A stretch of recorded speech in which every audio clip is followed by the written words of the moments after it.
के दिन हल की पूजा, आज के दिन हमारे लिए दोहरों के इन्हीं पूजा, आपका बेलों की पूजा, अनाज की पूजा आज के दिन कौन से धर्म वाले ने किया बताओ मेरे को? किसी ने किया क्या? जब नहीं किया, आदिवासियों ने ये अनुष्ठान किए, ये पूजा पद्धति संपन्न की, दूसरों ने नहीं किया, तो हम उस धर्म के कैसे हुए? ये बात जानना समझना जरूरी है। और कई सारे लोग तो ऐसे हैं कि ये तो उस संगठन का कार्यक्रम है। मुझे बताओ, आदिवासी परिवार का भील प्रदेश मुक्ति मोर्चा संगठन नहीं कह सकते हो, ये एक सामाजिक यूनिट है। भील प्रदेश विद्यार्थी मोर्चा संगठन ना होकर के एक यूनिट है, इकाई है। भील प्रदेश युवा मोर्चा कोई संगठन नहीं है, इकाई है आदिवासी परिवार का, लोगों को जोड़ने का तरीका है। भील प्रदेश महिला शक्ति ये भी संगठन नहीं है, लोगों को जोड़ने का तरीका, इकाई है आदिवासी परिवार का।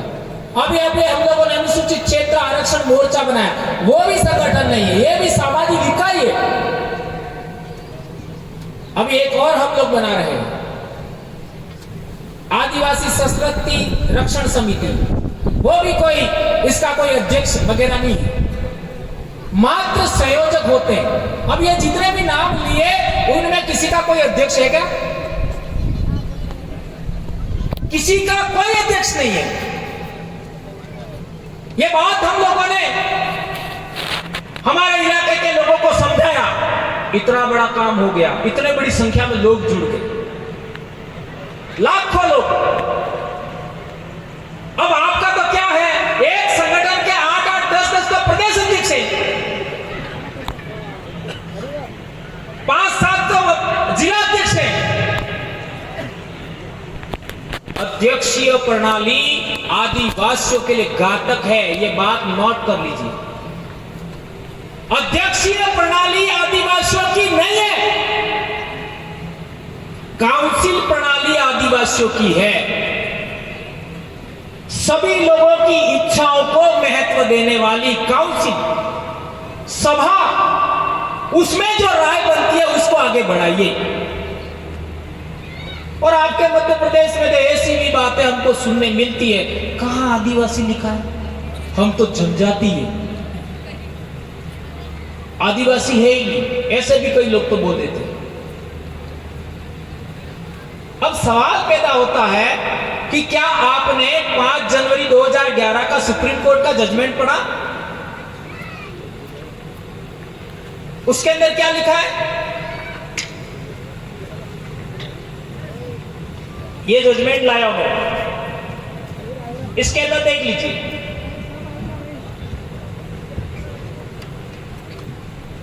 इसको पढ़ लीजिए, या जोरावर जी हो उनके पास भी होगा। इसमें लिखा है शेड्यूल ट्राइब और अबोरिजिन, नहीं, अबोरिजिन और शेड्यूल ट्राइब। जो अबोरिजिन है वही शेड्यूल ट्राइब है, और ब्रैकेट में आदिवासी लिखा है। ये सुप्रीम कोर्ट का जजमेंट है, 5 जनवरी 2011। एबोरिजिन और शेड्यूल ट्राइब ब्रैकेट में आदिवासी।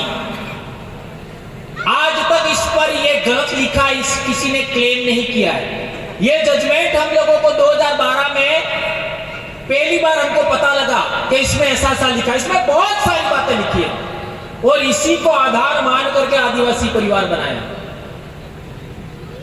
पढ़िए इसको, यह भीलों के लिए ही है, भीलों के लिए ही इसमें बहुत सारी बातें लिखी है। तो हम लोग, कई सारे ऐसे लोग कहते हैं कि हम तो अनुसूचित जनजाति है, आदिवासी नहीं है, तो कम से कम सुप्रीम कोर्ट का जजमेंट तो पढ़ो।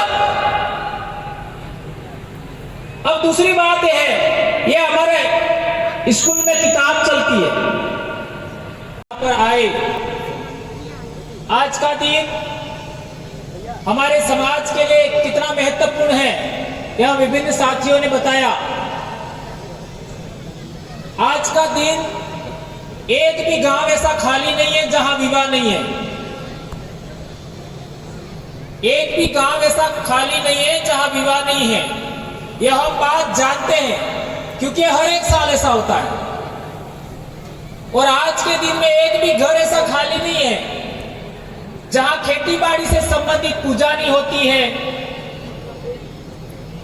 आपका शुरुआत नहीं होती है खेती बाड़ी की। हर एक घर के अंदर ये जरूरी है। इसके बावजूद भी हमने आज का ही दिन क्यों चुना, यह बात बेहद जानना समझना जरूरी है। मानगढ़ पर हम लोगों ने 17-18 मई को आदिवासी परिवार का शुरुआत किया था। तो आज हम लोग यहाँ हैं, इतने भी लोग नहीं थे। लेकिन आज देखो आदिवासी परिवार का डंका कहां कहां बज रहा है। अभी 4 मीटिंग हो गया है।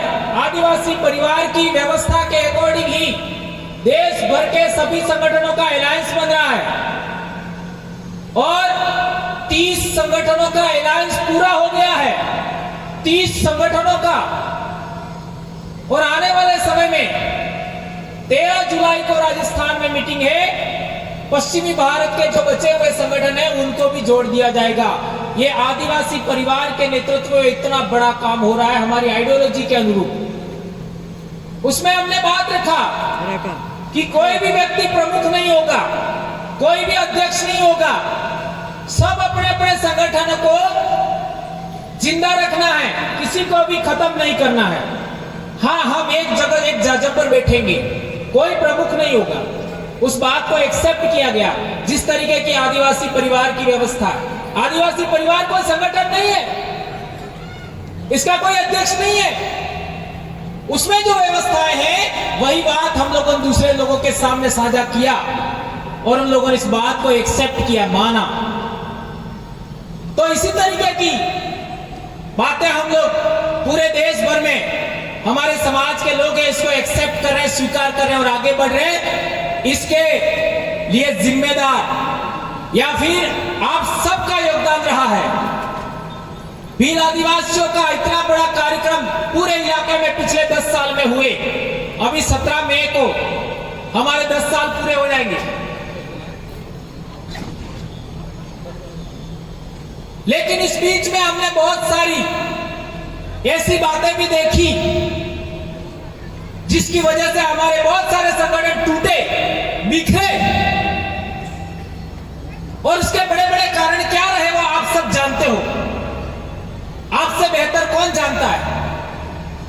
लेकिन मैं ये कहना चाहता हूं कि आप लोग अपने आप को कहते हो मैं इस देश का मालिक हूं, मेरे बाप दादे इतने महान थे, हमारे बाप दादे राजा महाराजा थे।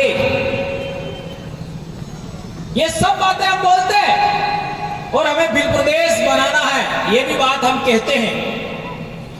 लेकिन जो लोग एक पोटली में बिक जाते हैं वो भील प्रदेश बना सकते हैं?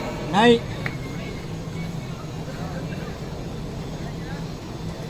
यहां पर जो बैठे वो एक पोटली में बिकने वाले कौन हो? कौन कौन? हाथ ऊंचा करो तो एक भी नहीं खड़ा करेगा। लेकिन हकीकत क्या है, ये बात समझना जरूरी है। और 5000 में बिकने वाले कितने हैं? तो एक भी हाथ ऊंचा नहीं करेगा। हकीकत क्या है? तुम वो महान लोग हो कि हमारे राजस्थान में भी तुमने लेटर पैड चलाया। दक्षिणी राजस्थान के लोग अंग्रेजों के गुलाम नहीं बने, मुगलों के गुलाम नहीं बने, रजवाड़ों के गुलाम नहीं बने। तो तुम्हारे लेटर पैड से डर जाएंगे क्या? टाइम टाइम फीस हुआ कि नहीं हुआ? मेरे कहने का मतलब यह है हमारे पास एक रीजन होना चाहिए, एक उद्देश्य होना चाहिए, हम क्यों काम कर रहे हैं। ये बात जानना समझना जरूरी है। कई लोग